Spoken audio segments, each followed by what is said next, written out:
And welcome back. The $222 million Institute of Sports fraud case, which started in September 2024, continued on Thursday in the Supreme Court. More in this report.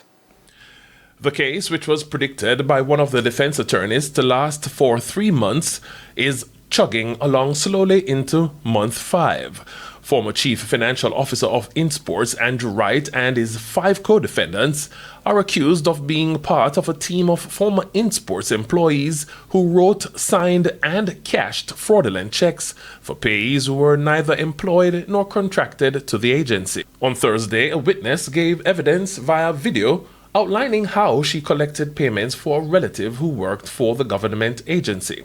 An attorney representing one of the accused expressed frustration at the pace which the matter is proceeding.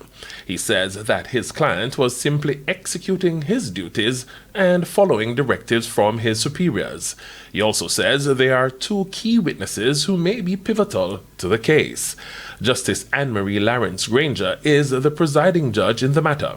It is a judge-only case, as a request for a jury trial was dismissed back in September. Handwriting experts are to be called to give evidence on a number of documents. The case dates back to 2017, when the suspected fraud and irregularities, which is alleged to have started in 2011, were discovered during a forensic examination of the agency's financial records. The matter was reported to the anti-corruption arm of the Jamaica Constabulary Force, MOCA, who made the arrests after conducting their investigations. It is anticipated that a total of 50 witnesses will be called to give evidence. The matter continues at the Supreme Court on Friday. Garfield Jones reporting for TVJ Sports. Now there was